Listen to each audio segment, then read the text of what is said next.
What's up, everybody? Welcome to Hot Takes with What and John Smith. What's good? Today, we're going over Doctor Strange is the worst thing about Spider-Man No Way Home. Facts. Tell people what people should do right now, if they're beautiful. Well, the very most important thing that you should do with your life, if you're beautiful, regardless of anything, like screw picking your kids up from school, stop everything you're doing, stop taking a poop, stop wiping, and like this video. That's the number one most important thing you gotta do. Definitely stop wiping for that. It's perfect. Yeah, and definitely, if you're beautiful, definitely subscribe. Only beautiful people can subscribe to our channel. So, you're converted. I'm converted. I'm fully converted. You don't want ugly subscribers, right? Like, it's like, fuck ugly It's a bad look. Like, it's a bad look. You don't want to do like a live show and like all the ugly people are there. You're like, what the fuck?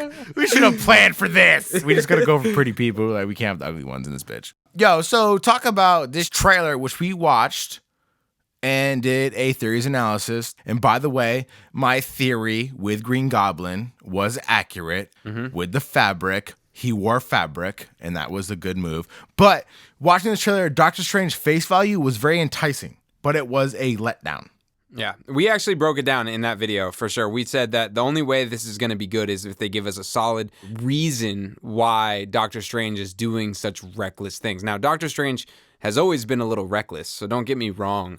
But careless, I think carelessness is the right word to describe his actions in this movie. He just acts without critically thinking first. And I think that's one of the major issues I have with this movie. Now, I don't put anything past Kevin Feige, so let me preface, he could retroactively explain why Doctor Strange casted a spell that could potentially disrupt the fabrics of our universe and kill many people just to help a kid get into MIT or whatever. Yeah, it was more than MIT, but yeah, I hear you. It seemed a little like intense, trivial. Exactly, very trivial for like protecting your reality douchebag, right? So that's my thing. I don't put anything past Kevin Feige. Maybe he'll explain it down the road, like we talked about in our trailer breakdown. Maybe he'll say that Wanda was doing something to him, or maybe it was the evil version of Doctor Strange that we saw in the trailer to Multiverse of Madness, the bonus scene. Yeah, maybe there's something in there, right? But the main thing and the main concern that I have is that without any explanation, we have a character that is supposed to be one of the smartest, most intelligent, most on-point characters out of anybody in the MCU. He already saved the universe. He saved the universe, like the multiverse once, so to speak. 100%. And he did that even risking people's lives and knowing people would have to sacrifice their lives in order to save everyone else. And now he does something that is not protecting anybody's lives, but instead, he's doing it to just help a kid out and his friends, and then he's casting a spell. I talked to you about this. He casted the spell, and while he's casting the spell, he's changing the spell, and that's why the spell went wrong. And the reason he's changing the spell is because he didn't think to ask Peter Parker if he wanted anybody else to know that he was still Spider-Man before he started casting a spell that was going to eliminate everybody's memory that Peter Parker is Spider-Man. My mind is blown by this. You're Doctor Strange. You don't have the intelligence to say, hey, Peter, who do you think you want to remember you still before I start casting the spell? Like that, there's no possibility. That's not even possible. Like, I would do that, and I'm not even a fucking wizard.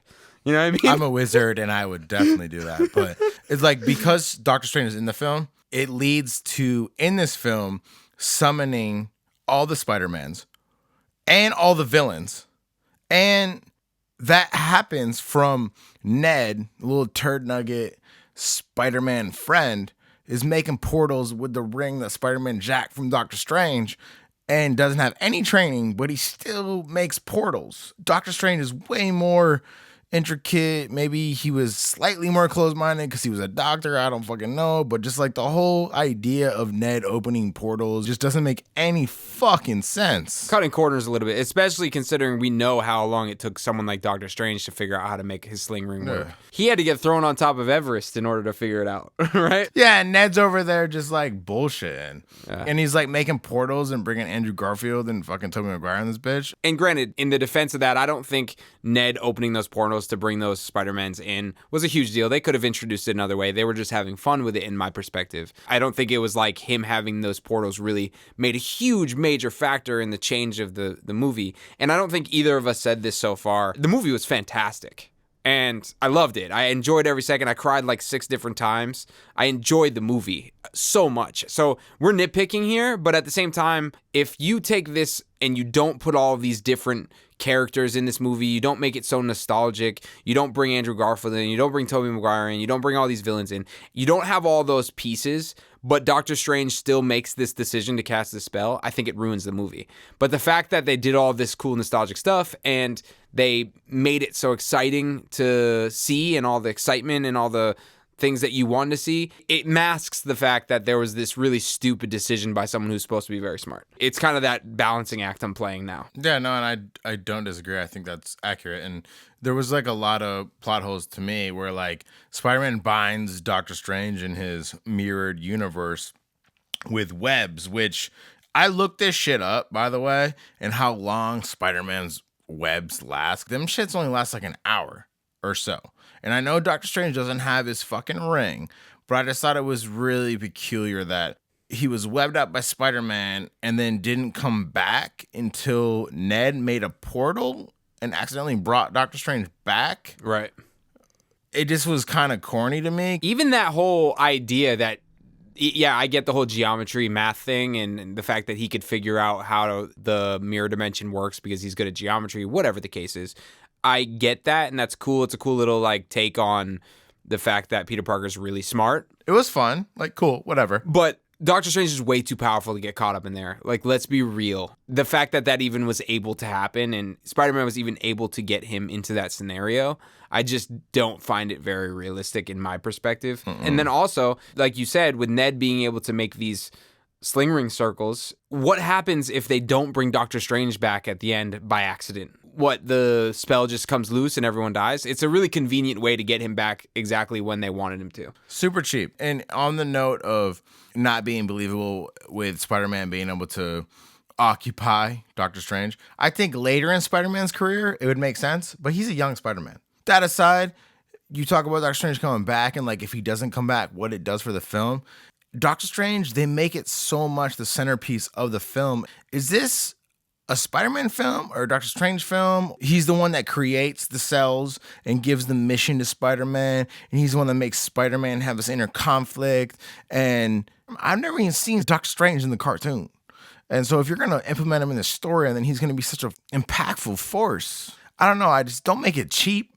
You could have done it way cooler. And I think this is the best Spider-Man film we've ever got, but they had to bring 3 fucking Spider-Mans and all the villains from each film to be in it to make it what it is. Plus, Doctor Strange, at the end of the day, I don't think made the film better. He just made it more convoluted. Yeah. And like I said, if they tie this in somewhere to Loki, where the multiverse blew up, and maybe that had some impact on Doctor Strange because he's somewhat of a multiversal being or something like that, or Wanda's pulling the strings, or Mephisto is still in this pulling the strings somewhere. If they do something to explain why Doctor Strange is acting the way he is, I think they can save this movie for me and make it one of the best Marvel movies of all time. And I still think it is. I just think that it could slide a lot higher up on that ranking if they do. If they don't, I think it could slide a lot lower on that ranking. And that's just because I don't think it's believable that Doctor Strange would have done what he did in this movie. And I think that really breaks that barrier of believability for me in a lot of different ways.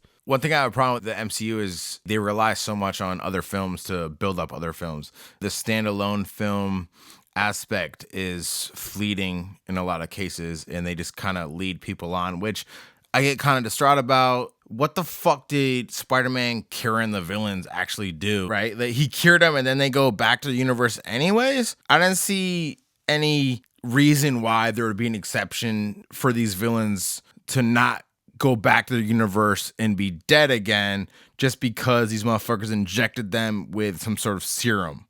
Like, this isn't fucking the Christmas Carol, Ebenezer Scrooge. Oh, look, they're cured. They're better people. Like, go buy the biggest goose. Like, what the...